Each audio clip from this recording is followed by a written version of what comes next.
Hello, hello, hello. This is Dr. Troy. And I'm Ben-Jamin Toy. We're broadcasting from the Cohesion Culture headquarters in beautiful Charleston, South Carolina, where even when it rains, the sun still shines. You're going to hear real-time stories from leaders confessing their most crucial or recent experiences in business. Learn what their cost them, steps they took to fix it, and how they planned to not do that one again. Right. Welcome, cohesive leaders. Dr. Troy and I are together in the studio today for the first time in forever. And we are joined with Liz Weber. Glad to have you here. I'm so happy to be here with both of you today. Excellent. We'd love to get to know you a little bit. We start off every conversation pretty much in the same way. Love to know something about you that folks would not find out from either reading your resume or LinkedIn bio. Oh, well, that's an interesting question. What they would not know by reading my resume or LinkedIn bio is that I am an animal lover. For 20 years, my husband and I had horses that we rehabbed.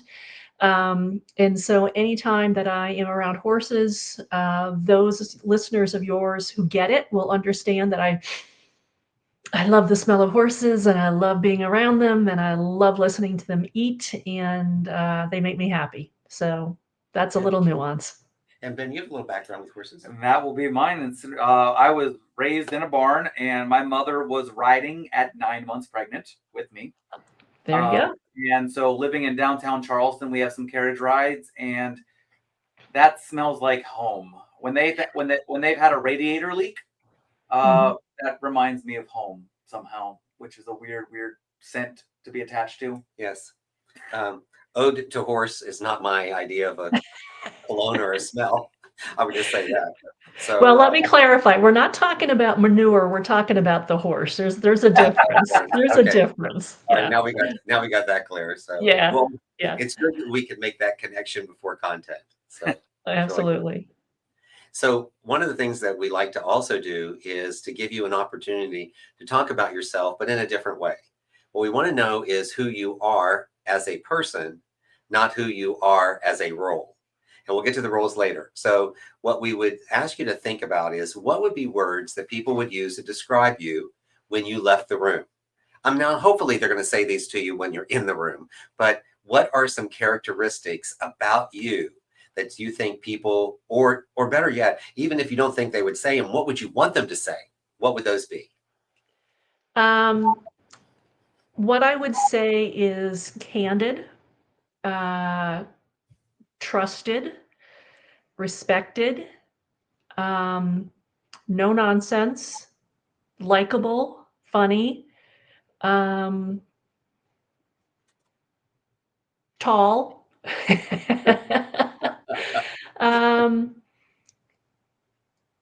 And I think that's it. And I say those because those are words that my clients have actually said to me and about me and how they've described me. So what are some of the actions that you take so that those words come to life?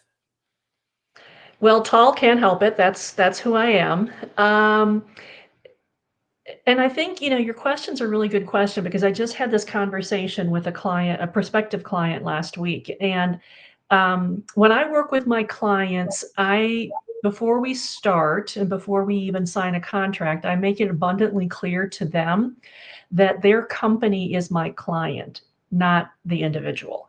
And so even though I may be talking with the founder of the company, the CEO, whoever the big honcho is, I need them to be comfortable that advice that I share, thoughts that I have, recommendations I might suggest are driven on what I believe is going to best serve the company. So if that means, Dr. Troy, you may not be the best person to be the CEO in 3 years from now, for the sake of your company, I will tell you that. What? You would what? What? Yeah. Oh, wait a minute. I think this interview is over. Uh-oh. Oh, right. I No. love that candidness. I actually have had a friend was a founder of a very large company, and a consultant slash coach of his said that you're not CEO material. Mhm. He wasn't. And so Yeah. when he got out of his own way, things changed. Yeah. Yeah. Yeah. Actually, it's interesting because last week I lost a six-figure contract because I had met the week before virtually with the CEO of this company, and he wanted me to train his managers as basically a senior team to fix them. Um, and obviously, I was interested, but I said, "You need to be a part of it. I need you in the room with them." Um, and he didn't want to do that. He didn't want to be a part of it. He didn't need to be a part of it. He didn't want to intimidate them if he was in the room, et cetera. And I said, "Well, if you're intimidating them when you're in the room, that's part of the issue, and that's what we need to work around." Um, so yeah, I mean, I will, and as I said to him, I can't do this job without you being in the room. And so needless to say, we decided to go in different directions. Yeah. No, it's really good because it's what I call the difference between being kind or being nice. Mhm. Nice is, you say things that people want to hear. You don't ruffle the feathers. You kind of just get along. But kindness says, I'm going to tell you the truth, but I'll do so in a way in which you can hear it. Yeah. And And that's then you can make a choice. yeah, that's really what it is. So, and niceness comes along with it because as I try to explain, listen, if you're a jerk whether you're nice or a jerk whether you're kind. It doesn't Mhm. matter. So, the telling the truth part isn't the problem, it's how you deliver it that might be the Mhm. problem. So, Right. really great. Yeah. Awesome. So now let us know some of the roles you've had. What are the hats you've worn? Who or I like the idea of just hats. As a person, things you've done, what got you to this point, right? Let folks know some of that pedigree. Um, so I'll start right at the very beginning because I think as I've obviously gotten older and I've talked with other individuals on podcasts, kind of what's your story, Liz?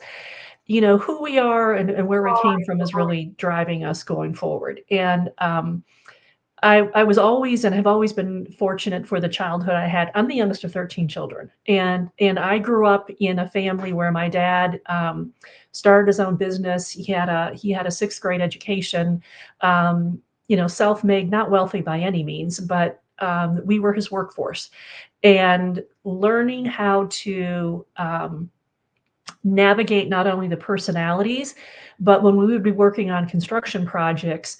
Um, Watching my dad and others and identifying what needs to happen next and how to navigate the personalities so we can have fun while we're working, but we can get a lot of things done, shaped me into who I am today. And I say that because um, my journey coming out of a very small farming town in Wisconsin, I was determined when I was graduating high school that I didn't want to be a teacher, I didn't want to be a farmer, I didn't want to work in a factory, and I thought those were my three options in a small rural community in Wisconsin.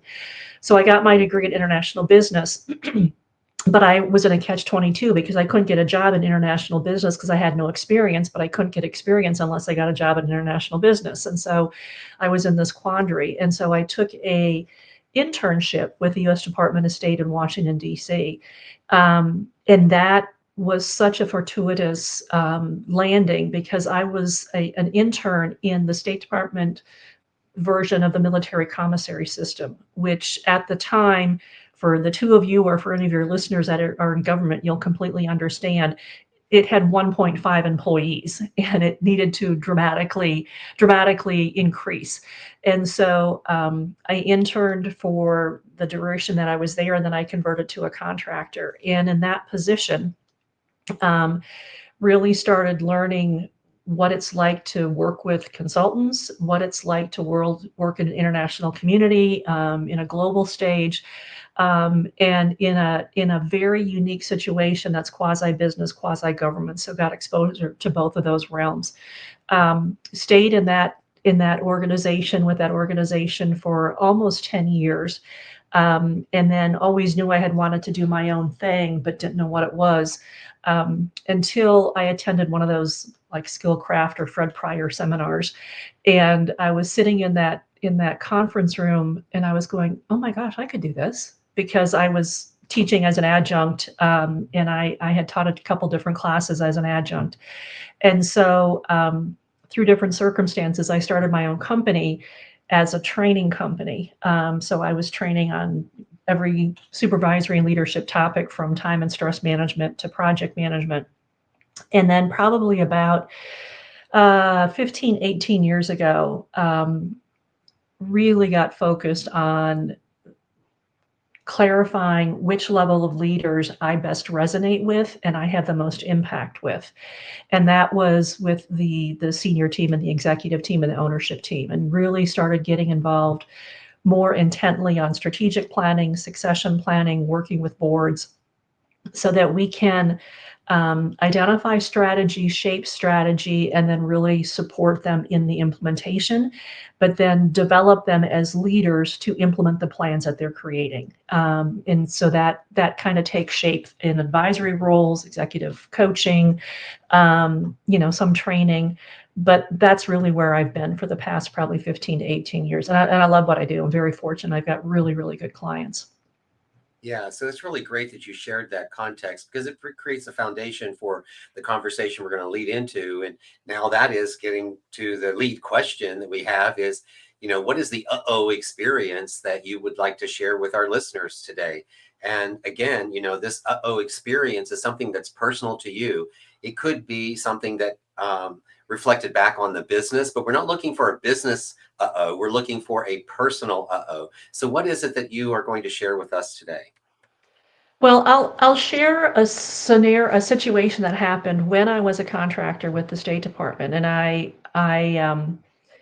really, through lack of courage, didn't do my job well, and as a result, it has shaped what I talk a great deal about with my clients, so they don't face the same situation I faced or had the same experience that I had, and are simply better leaders because of it. And so I think that situation when I first, I'm sorry, for whatever reason, my computer just kind of went goofy there. That particular situation, um, at the time, obviously, was one of those near devastating situations. But in hindsight, it's a leadership lesson that once you learn it, you don't forget it, and it was impactful for me. So can you set that up for us? Can you tell us a little bit more about the situation and get to the specific thing that really that that You that learn. happened? Yeah, that you Yeah, learned from. absolutely. So, um, in this position, I was responsible for obviously several team members, and there was a team member who had been performing in ways that were less than acceptable. But I was young. I think I don't know, 24, 25, and had never been in a situation where I had an employee who wasn't doing great. And this individual was a lovely person. She was very nice, um, but just wasn't doing the job really and wasn't meeting expectations. But I didn't know how to have a conversation with her and didn't know how to tee that up and didn't know how to help her understand the unintended consequences of what could happen if she didn't start adjusting behaviors sooner rather than later. And like many individuals, like many of my clients now, when I start working with them, I thought I could subtly hint of things that she was doing. And I might suggest something, or I would raise something, but it would be in a group setting. And I was trying to be subtle because I didn't want to hurt anybody's feelings and I wanted to be everybody's friend. Well, lo and behold, I don't remember, honestly, guys. I don't remember what she did, but she did something, and it was okay. She needs to go. This is it. And my boss told me, he said, "Liz, you've got to fire her." And the night before, I could not sleep because I was so nervous. And the morning of our meeting, I was going to meet with her. I literally had to go to the restroom because I thought I was going to be sick. I thought I was going to throw up because I was so nervous, but it wasn't because 100% that I was going to have to fire her. It was more, I was so embarrassed and so guilty for not having done what I should have been doing, is having some very straightforward, non-conflict, but advisory conversations with her months in advance, and setting her up, number one, to be aware of what she was doing that was starting to veer off track, Mhm. helping her understand why it was a concern for me, why it was a problem for other people, um, you know, making her aware and then following up with her. And then if she didn't course correct, have another conversation with her. And if the situation were warranted, I should have put her on a disciplinary plan to tee her up to understand how serious this was. But because I hadn't done my job, I was going to blindside her. And I felt like such a schmuck and such a coward and such a crappy leader that, yes, I had the meeting and I terminated her employment, and that part of it honestly went fine. But I will never, ever forget the feeling that I had about doing my job so poorly that I blindsided her, and I created, a situation for her that was completely unfair, and a situation for me that was, just allowing me to be a coward, created this terribly emotional and stressful situation for me. So I share that because, when I first connected with you about possibly joining you on this conversation today, that that situation, that experience has become a foundation to so much of the work that I do with my clients, regardless of leadership level. When a manager talks to me about, oh my gosh, Liz, Troy, blah, blah, blah, blah, and they'll start complaining, and I'll say, well, have you talked with them? Right. Well, I hinted at it, and I am very clear with them, and I spend a lot of time walking my clients through, how do you initiate conversations to be fair to employees, to give them a heads up. Hey, you might not be aware, but when we have team meetings, every time Karen starts speaking, you roll your eyes. And I need you to be aware of that because others notice it's shutting them Yeah. down. And because your behavior is starting to shut my team down, it's my problem. And that's why I'm making you aware of it. And getting It's so good. It's comfortable.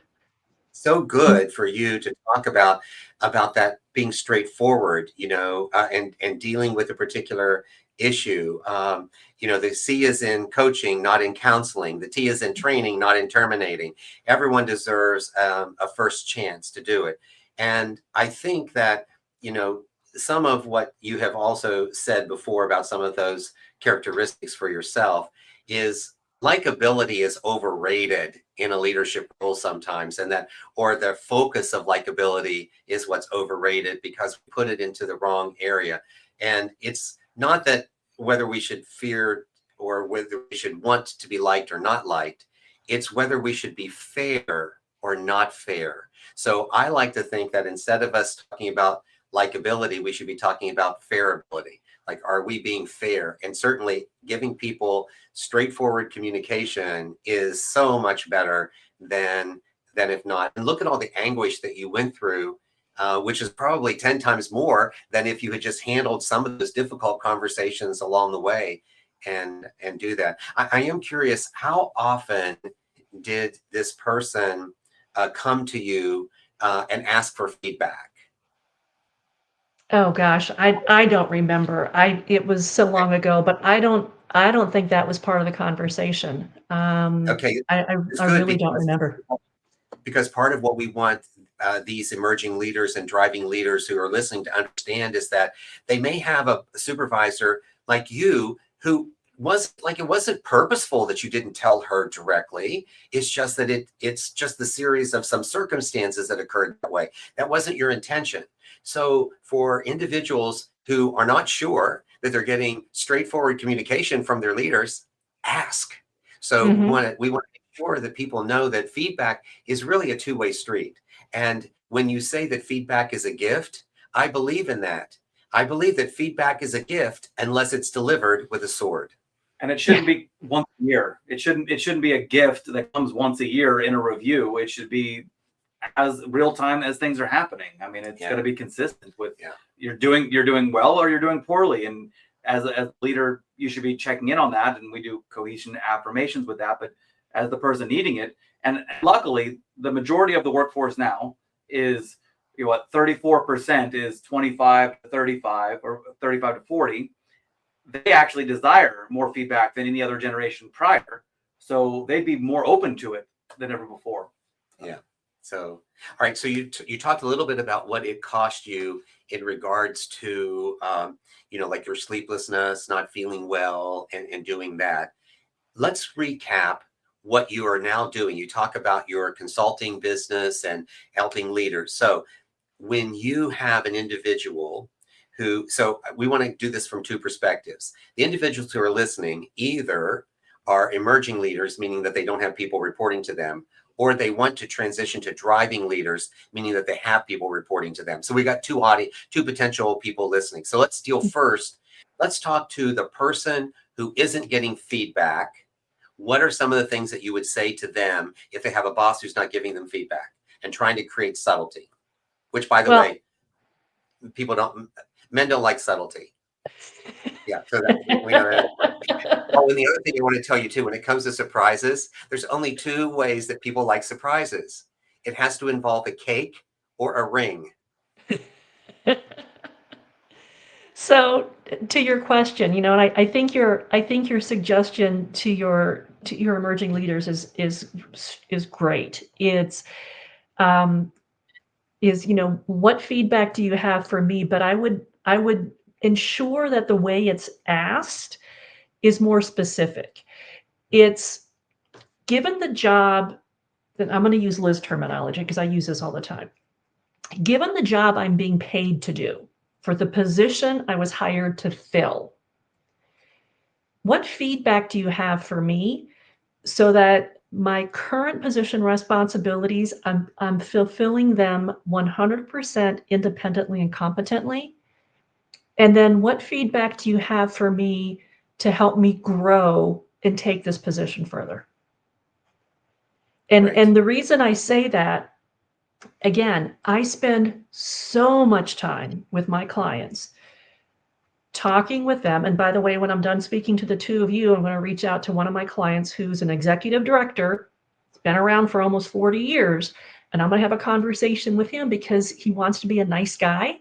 And so he doesn't handle things. And he's got an executive team that are up in arms, because being nice without doing your job causes problems for everybody else. Yeah. And so I go back to my phraseology for your emerging leaders here is I always lay it down, and I'm going to lay it down with him. Individuals are being paid to fulfill certain job obligations and responsibilities, and they're being paid 100% of their salary. So my expectation, if I'm the boss, if I'm the owner, if I'm their manager, is that I need to help equip them to ensure they are capable of 100% independently and competently doing everything we're already paying them to do. And if not, it's on me as the manager to identify the gap of where are they supposed to be for what they're earning and where are they. And so with your leaders who aren't getting any feedback, I think it would be an incredibly strategically savvy move on their part for them to tee up their manager and say, hey, look, I know I'm getting paid for this job. Am I doing everything that's expected of this position? And if not, what is missing? What else can I do? Because if you're not getting feedback from the manager's probably not even focusing on it.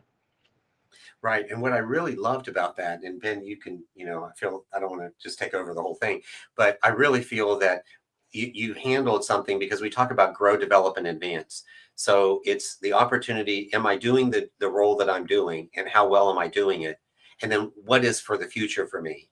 And sometimes understanding the future does not always mean I'm trying to become the CEO of the organization or I'm trying to take their job. What I'm trying to do is to make sure that I'm getting paid the best that I can be paid for the role that I'm doing. And if I have an opportunity to advance somewhere in that role, then I want to be able to do it. Or if I just want to stay in that role and do that role, let me be the best in that job. Let me get the highest money that I can possibly get based on the salary tier or the salary administration piece that's available to me. That is where people can focus on some of that fulfillment. And what you've also talked about is getting those hard facts. It's the difference between a person being entitled and being intentional. And Mhm. when they're entitled, they think that because they show up to work, do some of that work on time, that they should automatically now be promotable. When in fact, we want them to be intentional. We want people to start acting like the career they want, not the job they have. If you want to advance in an organization, act like that level of advancement. You need to be implementing that now within what you're doing. So, love, thank you. You just, it so aligns well with what we're talking about. Well, and the way that I share the information with my clients, because again, I do a lot of strategic planning work with them, and we have that conversation. And so the reason that I suggest to managers is, where is this position going in the future? It's given where the company is headed. What does that mean for your team? What does that mean for your region? What does that mean for your division? What does that mean for your bureau? What does that mean for your position? And so if there is a major software implementation, or if there is going to be a new project, a product rollout, or if there's going to be a portfolio collapse, what does that mean for your position going forward? And how do you start preparing for that now so that whenever it hits, you are prepared to continue to move forward? That is tremendously strategic at whatever level leader you are. And to your emerging leaders and to those leaders that want to be driving leaders, that really shows you understand how you fit into the bigger scheme of things. And that's terribly attractive to senior leaders. That's really, really attractive to senior leaders. It is, because for the most part, they already know that you know how to do silo or solo thinking. What they're looking for is enterprise-wide thinkers, people who will expand beyond their area or their scope of responsibilities and start making application of ideas to where it can benefit a larger audience. That's how you become a C-suite. I mean, that's really just how it works. Absolutely. And I would say that this sometimes is a hard lesson in a smaller entity or a smaller business. As somebody that's had employees, but being a smaller company, there's been a lot of convenience hires, right? And they weren't hired specifically for skill sets or anything else, but they were there. They were the body, and you accept a lot. So I Hmm. know, many years ago that I accepted a lot of things that I didn't want to, but only because I gave excuses as to why the conversation couldn't have the resources or couldn't take the time. So, but once you have those conversations or you do it proactively, also making the right hire makes a world of difference. Absolutely. Yeah. Yeah. So, so just real quick before we clear out this particular portion of our conversation. So we talked about what we would do for those individuals who aren't getting feedback, and then what would be at least a couple of suggestions you would give to the leader who hasn't been doing the check-ins with the team as he or she should. What would you say to So them? So I say this all the time because one of again another foundational leadership theory that I share with my clients is if you're frustrated with your team or with a team member, how are you leading them? They're responding to you. So how are you leading them? What feedback are you providing them or not providing them? Given the position they hold, what have you done to help them 100% independently and competently fulfill that position? Yeah, it's fun to complain about employees, but you're the leader, you're the manager. So if you're complaining about them driving you crazy, what specifically are you doing, person by person, team by team, to turn that ship around? Because it's your responsibility, they're your team. And you can't say, Liz, you don't understand. I inherited them. Good for you, but they're your Yeah, team now. yes. And that's one of the reasons why, again, I say that's the reason you need to have a conversation with them. And you need to say, you know what? I can't speak to what Ben did or did not do when he was your manager. I don't know. It was his choice. He was the manager, but I'm the manager now. And so here's the expectations I have of myself for this position. Here's the expectation that my leadership team has of me.